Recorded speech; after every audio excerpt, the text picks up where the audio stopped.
Sabbath. We finna rule this planet. We ain't gonna keep God laws, and we keeping them with gladness. Y'all walk around with sadness. Ready for the war, we standing. We hit the street, they panic.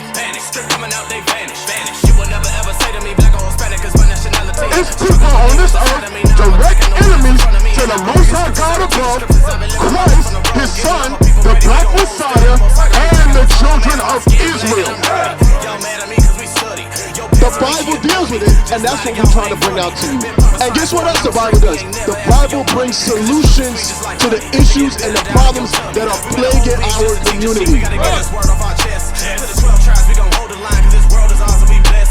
We're not riding on with knives or gangs. We're not riding on with that. We're riding on with the Word of God. Read.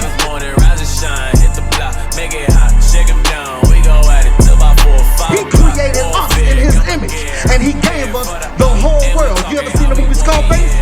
Guess what? The whole world is yours, and everything in it.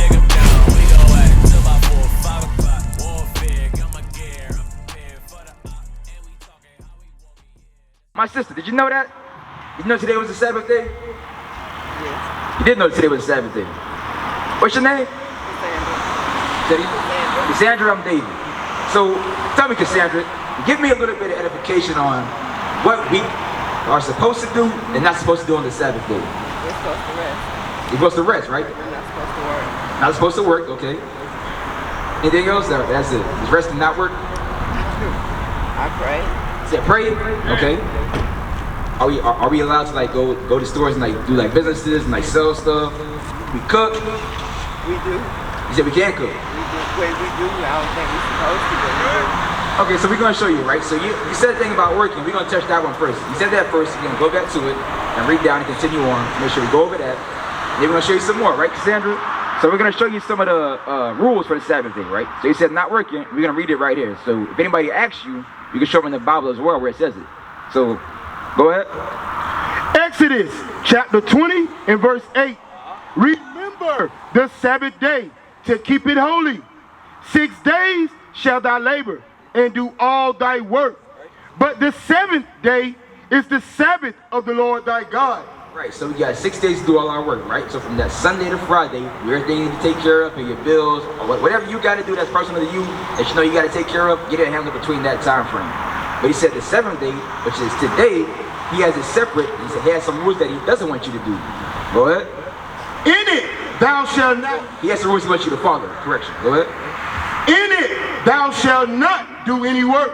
Said on the Sabbath day, which is today, we're not supposed to do any servile work. So our jobs, because like on the Sabbath day, they'll offer you like double time or overtime, whatever it is, depending on how your job works. They try to entice you to come in.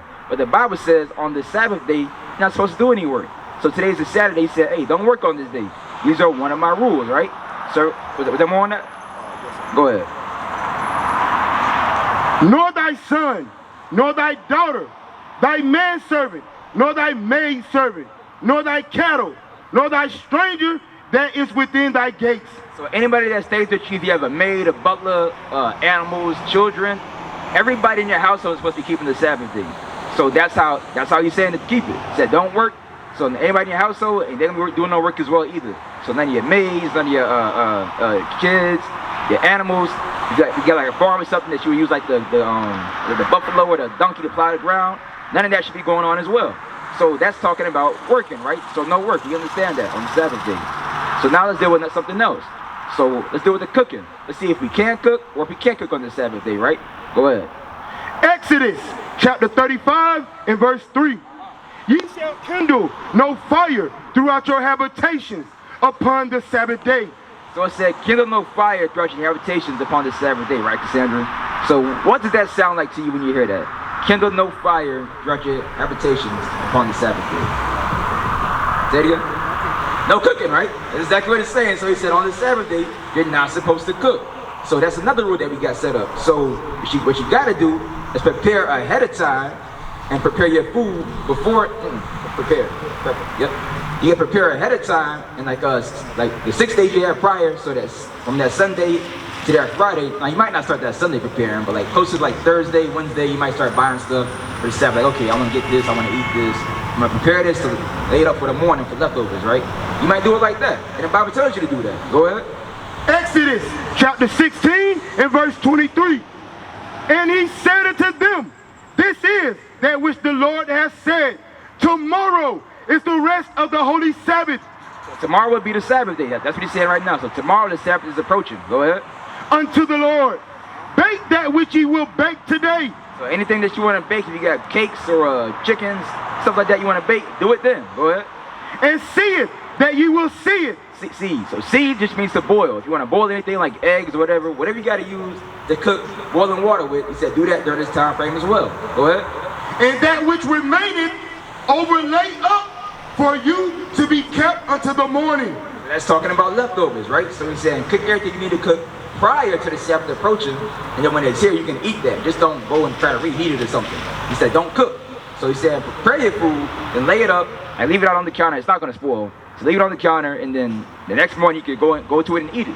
But if you try to put fire to it to warm it up, then you'd be breaking the Sabbath. Because Exodus 35 and 3 said, don't kindle no fire throughout your habitation. So now we know we can't work, we can't cook, and we also should prep our food, right? So what about like these stores, right? Say it's a Sabbath day and I get hungry. Can I go into Little Caesars or to Waffle House and get some food? Can I buy something from them on the Sabbath? Now, okay, we're going to show you. So we're going to do the buying and selling on the Sabbath. You got that? All right, go ahead.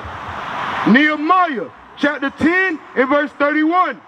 And if the people of the land bring ware of any victuals on the Sabbath day to sell. So ware and victuals is talking about food and clothing, right? So if anybody tries to bring that to you on the Sabbath day, like they have these establishments that are open. And most of the time they be having deals on Saturdays, right? They be having deals like 70% off, 80% off. So it entices you like, damn, I can get a good deal. I can go buy it today.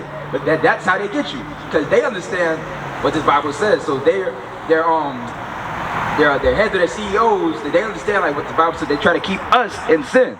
So if we go in there and buy, we would be in the wrong. Because it said what? If they have any wares or victuals that we would what? That we would not buy it on them on the Sabbath. Of them on the Sabbath. So it said that on the Sabbath day, we wouldn't buy it of them. Now throughout the week, that Sunday and that Friday prior to the Sabbath coming in, yeah, that's fine. But it said on the Sabbath day, he asked for one day in particular for you to, hey, listen, I got one day in particular, I want you to follow these rules. Hey, all the other 6 days, you can do everything within my commandments. So don't go break my commandments, but you can do your buying and selling, you can do everything as normal. But on this day, I have these particular set of rules for you to follow. So now we know that we can't buy, we can't cook, we can't sell, and also we're not supposed to work.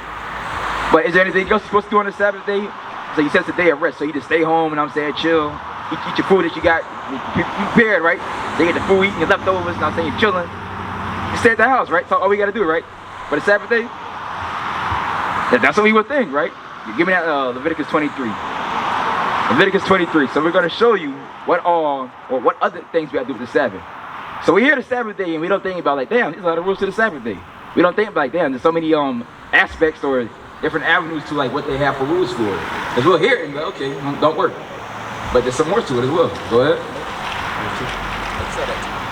Leviticus chapter 23 and verse 2. Speak unto the children of Israel. Speaking to everybody. To the children of Israel, and say unto them concerning the feast of the Lord, which ye shall proclaim to be a holy convocation. A holy convocation. So that word convocation means gathering. So all these feasts of the Lord are gatherings. Or a holy convocation just means a gathering. So we come together. Go ahead. Even these are my feasts. 6 days shall work be done. Sound familiar, don't it? 6 days shall work be done. Go ahead. But 7th day is the Sabbath of rest. Talking about the Sabbath again. Go ahead. In holy convocation, ye shall do no work therein. So it calls the Sabbath day a holy convocation. So it tells you, one, you got to gather with your brothers and sisters of like-minded.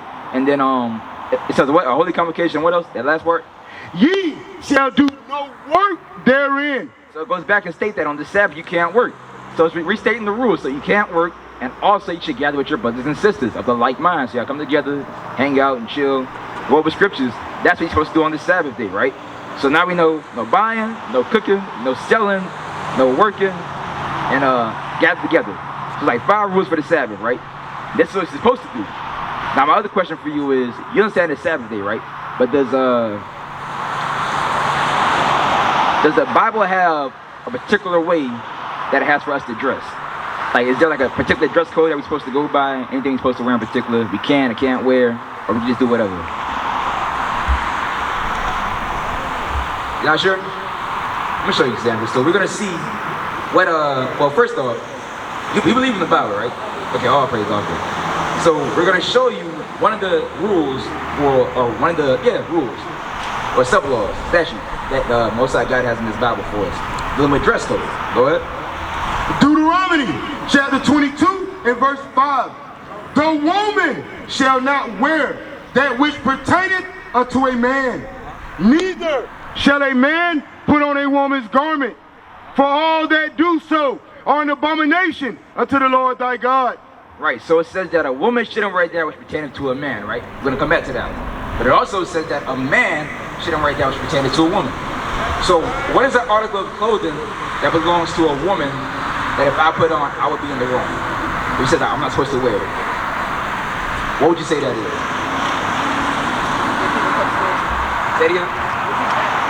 So an article of clothing that a woman would normally wear, if I was to put it on, I would be in the wrong. Like if I go like into, what is it? It's Fashion Metro, right? And I go into like the women's section and say, I'm gonna wear this. What could I look at that could possibly be like, okay, that belongs to a female and you shouldn't be wearing that? What could I buy from there that would be associated with a female or a feminine that I shouldn't be wearing?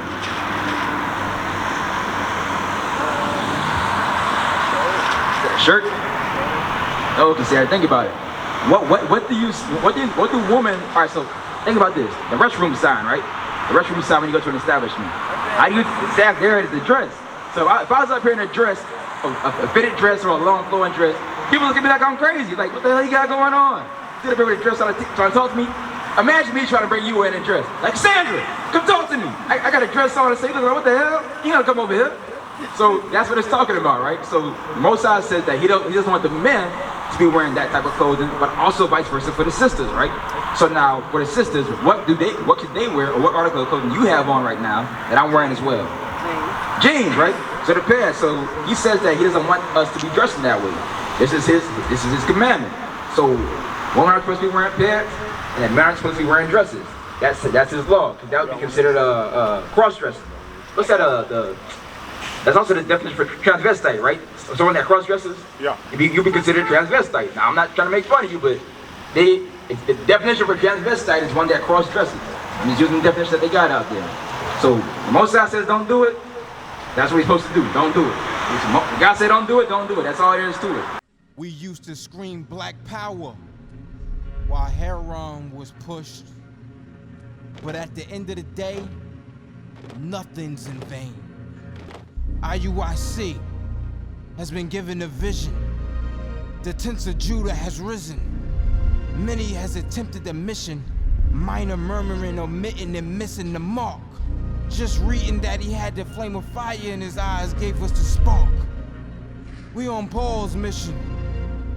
We out on the road, purple and gold, from Mexico, Cuba, Haiti, Ghana, Sierra Leone.